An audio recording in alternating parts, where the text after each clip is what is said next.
교재에 이어서 또 강의를 진행합니다. 여러분 알다시피 탕자 이야기를 다 들으면서 그렇구나. 여러분 보면은 이 탕자 이야기 속에서 뭐가 있냐면 이 재산을 처분하고 즉시 뭐요? 현금화했다는 거. 현금화. 이것은 뭐냐? 아버지 존재를 완전히 무시한 처사라는 거야. 성경에 의하면 살아있는 아버지에게 유산을 요구한 것도 이 배은망덕한 행위지만 이 재산을 뭐요? 처분해 가지고 현금화시키고 도망갔다는 거죠. 떠났다는 거죠. 당시 랍비 문화인 미슈나는 아버지가 살아서 유산을 미리 나눠준 경우에는 어떻게 하는지에 대해서 구체적으로 기록해주고 있어요.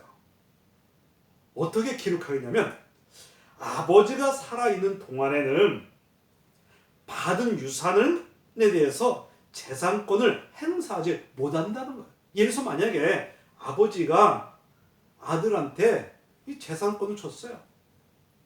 유산 물려줬어. 그런데 아버지가 살아있는 동안에는 내가 재산을 물려받았음에도 불구하고 이 재산권은 뭐냐? 행사할 수가 없게 만드는 거예요. 예를 들어서 만약에 아버지 저 미리 저한테 재산 좀 주세요. 그래서 아버지가 재산 줬어요. 그런데 이 재산을 받았음에도 불구하고 이 재산을 뭐냐? 행사권이 없게 된 거예요. 없게 된 거예요. 그러다 보니까 그렇구나. 또 부모는 뭐냐? 부모는 죽을 때까지 가족의 재산을 최종적으로 뭐냐? 책임지는 위치에 있다는 거예요. 그래서 부모는 다른 건 몰라도 죽을 때까지 가족의 요 재산을 이것을 최종적으로 책임을 지는 이 존재 위치에 있다는 거죠. 그러다 보니까 만약에 자식에게 재산을 물려줬다 해도 이 재산 물려받은 자녀는 그 재산권을 행사하지 못하고 심지어는 부모는 뭐냐? 자기가 죽을 때까지 가족의 재산을 책임져야 된다는 것, 이것을 얘기해주고 있는 거예요. 그 당시 사위법에 있음에도 불구하고 이 둘째 아들은 아버지 재산을 자기 마음대로 처분했어요. 자기 마음대로 처분했어요. 그리고 불법을 저지른 것이고 아버지 존재 자체를 무시해버린 거예요. 이 둘째 아들 탕자는 아버지 사실 어떤 존재감을 생각하지 않는 거예요. 오히려 둘째 아들 탕자 때문에 아버지 존재 가치가 어떻게 무너진 거죠. 그리고 아버지 존재를 무시해버린 거예요. 무시해버린 거예요. 불법을 저지르고 심지어는 아버지 존재 가치도 무시해버린 거예요. 무시해버린 거예요. 그 당시 토지를 중심으로 한 고정 자산과 이 가족의 자산의 개념이 뭐냐? 이 성서시대에는 경제의 근간이었던 거예요. 다시 말하면 이 가족의 어떤 토지가 있잖아요.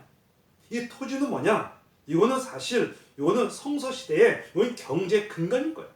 그래서 이 가족의 토지를 바깥에 다른 사람에게 함부로 매매하거나 이걸 양도되어서는 안 된다는 거예요. 한마디로 말하면 이 가족에 있는 토지는 이것을 지켜나가라는 거죠. 이것을 다른 사람에게 이걸 매매하거나 양도해서는 안 된다는 거예요. 안 된다. 자식은 유산으로 아버지를 편하게 모셔야 하는데 둘째 아들 탕자의 경우에는 현금을 가지고 어떻게 해요? 집을 떠난 거예요. 그래서 유산 상속과 함께 따라오는 책임에 관심이 없었던 거예요. 만약에 아버지가 아들한테 재산을 물려줬어요. 그러면 그 물려받은 재산을 가지고 오히려 부모님을 이렇게 잘 편안하게 모셔야 되는데 이 둘째 아들 탕자는 그렇지 않았어요. 그렇지 않고 이것을 이것을 현금화 시켜가지고 집을 떠나. 그래서 유산 상속과는 함께 따라오는 책임에 관심이 없었던 거예요. 관심이 없었던 거예요. 그러니까 어떻게 보면은 이것은 뭐냐? 가족을 버리고 사실 아버지 품을 떠나 먼 나라로 이렇게 훌쩍 떠나버린 거야. 떠나버린 거야. 성서 시대에는 뭐냐? 한 개인의 이 정체성을 나타내는 요소가 두 가지가 있어요. 두 가지가 있어요. 어떻게 나오냐? 하나는 너 누구의 아들이냐? 당신은 누구의 아들입니까? 하는 것이고, 다른 하나는 그 사람의 출생지가 어디냐? 요거예요.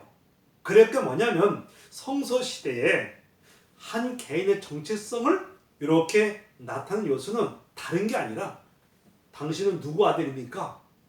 당신은 어디서 출생했습니까? 이거예요. 그래서 누구의 아들이냐?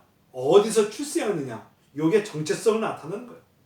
물론 오늘날은 한 개인의 정체성 이것을 보여주는 명함에 뭐 이것저것 다 채워졌지만 성서시대 이스라엘 요괴에서는 뭐냐? 그 당시에는 뭐냐? 개인의 자신 속한 가정과 요 출생지 그 사람이 나타나는 전부였던 거예요. 전부였어요. 둘째 아들 탕자는 뭐냐? 살아계신 아버지에게 유산을 요구하고 이 서둘러서 토지를 헐값에 처분함까지는 물론 용서하더라도 문제는 뭐냐? 처분한 재산을 가지고 이거는 아버지 섬긴 게 아니라 뭐예요? 먼 나라로 이렇게 떠난 행동. 그 당시 1세기 유대인 청중에게는 도저히 용납할 수 없는 힘든 사건인 거예요. 이것은 뭐냐? 부자 간의 최종적 단계를 단절시켜버리는 아버지하고 아들하고 부자 간의 이건 뭐냐? 이건 단절됐다는 거예요. 단절된 거예요. 그리고 아버지에게 씻을 수 없는 수치감까지 안겨준 거예요. 이 탕자가 만약에 아버지를 좀 존경하고 사랑한다면 아버지한테 물론 재산도 요구 안 했지만 요구했으면 그 재산을 가지고 이걸 팔아가지고 먼 나라 떠나기 전에 오히려 그걸 가지고 아버지를 모셔야 되는데 그렇지 않고 그것을 팔아가지고 어떻게 했어요? 이제 떠나게 됩니다. 이것은 결국 뭐냐? 부자 간의 관계가 끊어진 거야. 단절된 거죠. 그래서 아버지에게 씻을 수 없는 어떻게 아픔과 수치감을 안겨줘 준 거예요. 그러다 보니까 이것은 사실 혈연과 그리고 지연 이 공동체를 완전히 무너뜨리는 거죠. 무너뜨린 거예요. 이것은 뭐냐? 당시 문화로서는 뭐냐? 도저히 용납할 수 없는 완전한 행동한 거야. 그래서 이 둘째 아들, 이 아들은 개인의 어떤 인생을 정말 놓고 보더라도 앞으로 그의 인생에 무엇이 닥칠지 모르는 이 최악의 상황에서 그가 마지막에 의지할 수 있는 버팀목, 생존자 자체 무너뜨리는 심히 어리석은 행동을 했다는 거죠. 탕자가 만약에 아버지를 존경하고 사랑한다면 요구도 안 했지만 만약에 아버지 재산 줬어요. 그럼 그 재산을 가지고 부모님을 이렇게 섬겨나가야 되는데 그렇지 않고 그것을 어떻게 가지고 먼 나라를 떠나버리잖아요. 이것은 그 당시에 보면은 이 부자 간의 요 관계가 끊겨진 것이고 심지어 어떻게 보면 혈연과 지연 공동체 이것을까지 망가뜨려버린 거죠. 망가뜨린 거예요. 그리고 본인이 앞날에 있어서 최악의 상황이 올 수도 있잖아요.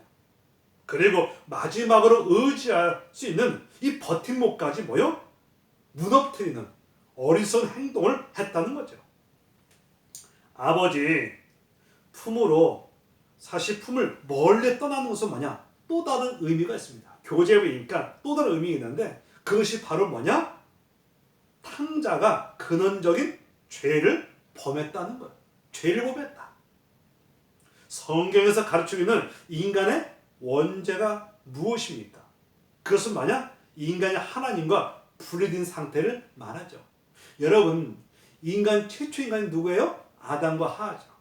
아담과 하하가 하나님 앞에 하나님의 말씀에 불순종하고 범죄함으로 하나님의 관계가 끊어진 거죠.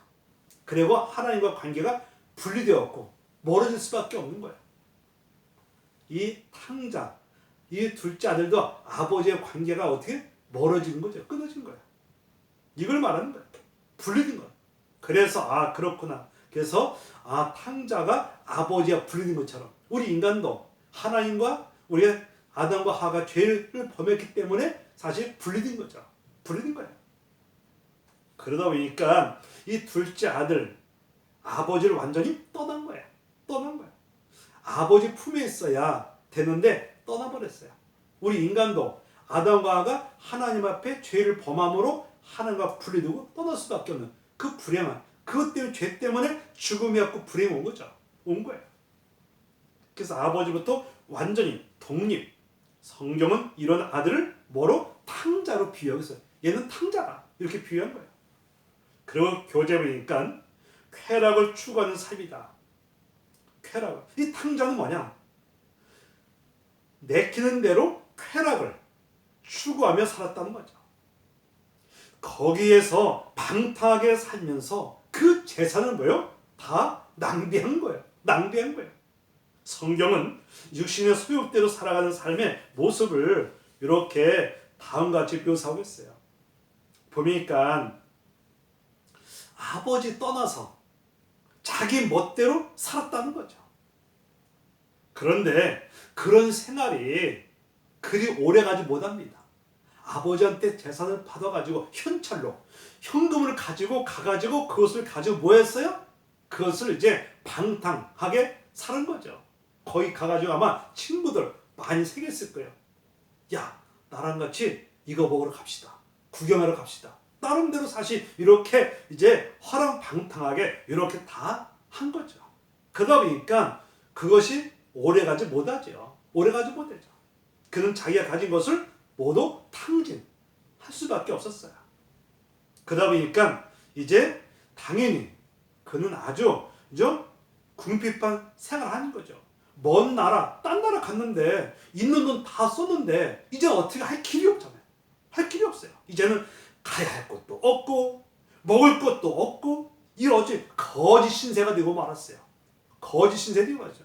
만약에 그 당시에 친구들 많이 생겼다 할지라도 야, 내가 어려우니까 좀 나 좀 도와줘. 나도 먹고 사줘. 그런데 어떻게 있을 때는 친구들이 많이 있었을 거예요. 근데 만약에 이거 탕자가 돈을 다 이제 없으니까 주변 사람 다 떠났겠죠. 그러니까 뭐냐? 이제 탕자가 어떻게 하냐? 어디 가야 할 곳도 없고 먹을 곳이 없고 심각한 비참한 삶이 될 수밖에 없는 상황이 온 거예요. 그래가지고 이제 어떻게 할 것이냐? 이제 간신히 찾은 직업이 있어요. 그 직업이 뭐냐? 돼지 키우는 거. 돼지 키우는데 이제 거기 취업을 한 거죠. 돼지 키우는 거. 왜 그러냐? 그 당시 다른 데 갈 수가 없고 돼지 키우는데 여기 가게 된 거예요. 그래서 돼지랑 함께 생활하면서 돼지가 먹는 그 음식도 같이 먹는 거죠. 같이 먹는 거야. 그래서 보니까 돼지가 먹는 주연 열매를 줄임배를 이렇게 채울 수가 있었던 거죠. 이 돼지라는 것은 이스라엘 사람들이 뭐냐? 가장 천하게 여기는 동물이에요. 동물이에요. 그런데 그가 이 돼지와 함께 지내면서 이 돼지가 먹는 것을 함께 먹었다는 거죠. 함께 먹은 거예요. 이 말은 그가 뭐냐? 이제 보면 그가 이제는 돼지 신세가 되었다는 건 돼지 신세가 된 거예요. 한마디로 말하면 어떻게 보면 돼지 신세가 된 거예요. 돼지 신세야. 그러니까는 아버지한테 가지고 왔던 재산 다 탕진하고 나니까 이제는 갈 것도 없고 먹을 것도 없고 거지 신세가 되니까 이제는 돼지 키우는 일을 하다가 돼지랑 함께 지내면서 이제 같이 먹게 돼. 돼지 음식을 같이 먹은 거죠. 먹은 거예요. 그래서 어떻게 보면 가장 밑바닥까지 내려왔다는 거죠. 예수님은 이렇게 실감나게 표현했어요. 그때서야 뭐냐? 제정신이 돌아왔어. 그때서야 이제 비참하게 되고 처참하게 되고 그제서 제정신이 돌아왔던 것은 뭐냐? 그가 무엇을 깨닫게 됐나요? 풍성했던 아버지 사랑을 깨닫게 된 거죠. 그때서야 아버지 사랑을 깨닫게 된 거야. 그가 아버지와 함께 있었을 때 당연하고 생각해서 누렸던 모든 것이 얼마나 큰 축복인 것을 알게 된 거죠. 아, 그렇구나. 내가 아버지 함께 살 때 나 아버지 사랑을 많이 받았구나. 아, 그때 보니까 풍성했던 아버지 사랑으로 이렇게 내가 잘 지내고 있었구나 것을 그 당시에 깨닫게 된 거예요. 그때서야. 그리고 이제 뭐냐? 아버지께로 이제 돌아가고 싶었던 거예요. 예수님은 이 비유를 통해서 그 당시 보통 관습과 상식을 뛰어넘는 아버지의 넘치는 사랑을 보여주고 있는 거예요. 있는 거예요. 아, 그렇구나. 이 탕자라는 사람이 결국 어떻게 했어요? 자기가 이제는 탕진하고 그리고 거지 인생이 되고 비참한 삶이 됐을 때 그때서야 뭘 깨달았어요? 아버지 사랑을 깨달은 거야. 야, 그렇구나. 내가 아버지와 함께 있을 때 억압이 아니었었구나. 오히려 그것이 나에게는 큰 축복이었었구나 하는 것을 깨닫게 되고 그럼 이제는 아버지께로 돌아가야 되겠다. 이런 깨닫고 집으로 이제 가기를 원했던 거죠. 이 교재 보니까 아버지 품에 돌아온 탕자 이제 비유가 주는 교훈이 있는데 아버지 사랑에 대해서 나와요. 아버지 사랑. 아버지는 패역한 아들의 행동에 당해서 당장 벌을 내리지 않으심으로 자식을 향한 그의 사랑을 보여준 거예요. 설명했듯이 이 둘째 아들의 행동은 그 당시에 뭐냐? 사회 관습으로 본다면 도무지 용납할 수 없는 행동을 했어요. 이 탕자 둘째 아들은 뭐냐? 이건 사회 법에 의하면 도저히 용납할 수 없는 일을 벌였잖아요. 벌린 거예요. 그래서 어떻게 보면 용납할 수 없는 그 상황이었지만 그럼에도 불구하고 아버지는 어떻게 했어요? 그 아들을 사랑으로 이렇게 품어준 거예요. 품어준 거예요. 그래서 아버지는 사실 잘못된 행동했던 패역한 아들 이 행동에서 당장 벌을 내리기보다는 오히려 자식을 정말 사랑했어요. 사랑했어요. 그래서 아버지는 보면 아들을 정말 사랑한 거죠. 예수님은 이 비유를 통해서 우리들에게 있어서 끝까지 참아주시는 하나님의 넓으신 사랑을 이렇게 가르쳐주고 있어요. 이 탕자 아버지를 통해서 사랑의 하나님을 깨우쳐 준 거예요. 사랑의 하나님. 봐라. 이 탕자 아버지가 패역한 아들을 당장 벌하기보다는 오히려 사랑으로 감싸준 것처럼 사랑의 하나님께서도 우리 인간을 이렇게 사랑으로 품어준다는 거. 이걸 사실 이야기하고 있습니다. 그러다 보니까 야, 그렇구나. 이것이 그래서 아들을 맞이하는 아버지 모습을 통해서 아버지의 넓고 크신 사랑을 나타내고 있어요. 그가 아직도 먼 거리에 있었는데 그의 아버지는 그를 보고요. 사실 달려가서 그의 아들을 껴안고 심지어는 입을 맞춰까지 했던 거예요. 한번 생각해 보세요. 그 아버지 입장에서는 아버지는 사실 아들을 그 패역한 아들을 나가는 순간부터 걱정이 된 거예요. 우리 아들이 안 갔으면 좋겠다. 빨리 왔으면 좋겠다. 그래가지고 아버지는 아들이 돌아오기를 늘 기다리고 있었던 거예요. 그리고 심지어는 매일 이제 아들이 오기를 바라면서 이렇게 나갔던 거예요. 그런데 보니까 저기서 보니까 거지 같은 사람 뭔데? 보니까 아들인 거야. 아들을 발견하자마자 그 연세 드신 아버지가 어떻게 하냐? 달려가는 거예요. 누구한테? 아들한테, 둘째 아들한테 달려가요. 달려가가지고 이제 그를 어떻게 해요? 목을 안고 심지어는 입을 맞춘 거예요. 맞춘 거예요. 자, 한번 생각해 보세요. 이게 얼마나 좋은가? 예수님 당시 이스라엘의 사회 풍습을 연구해서 가르치는 사람들의 설명에 의하면 아버지는 혹시라도 아들이 돌아오면 혹시 동네 사람들로부터 혹시 이제 험한 꼴을 당하지 않을까 하는 이런 위험함이 있었다는 거죠. 그래서 어떻게 보면 그렇구나. 예수님 당시 사회 풍습을 연구하는 이런 사람들이 설명할 때 보니까 혹시 봐라, 아들이 돌아오게 되면은 동네 사람들부터 이제 혹시 험한 꼴을 당할 수가 있겠구나. 그러니까 아버지가 뭐냐, 이 아들을 사랑하는 마음을 가지고 늘 사실 기다리고 있었던 거예요. 준비하고 있었던 거죠. 그래서 아버지는 매일 사실 이제 아들을 기다렸던 거예요. 만일 아들이 돌아온다면 동네 사람들이 보기 전에 당신이 먼저 달려가서 아들을 맞이하고 보호하기 위해서 늘 기다리고 있었던 거예요. 사실 그 아들은 거지 인생이 됐잖아요. 더럽고 추한 아들 발견하자마자 달려가서 목을 어떻게 안고 심지어 입까지 맞춰줬다는 거죠. 맞춰줬어요. 이 모습을 한번 상상해 보세요. 지금 우리들의 관점을 보지 마시고 그 당시 모습을 보는 동네 사람들 입장에서 상상해 보세요. 보통 일이 아니죠. 보통 상식으로 이해가 되지 않은 아버지의 큰 사랑을 보여준 거예요. 여러분 보세요.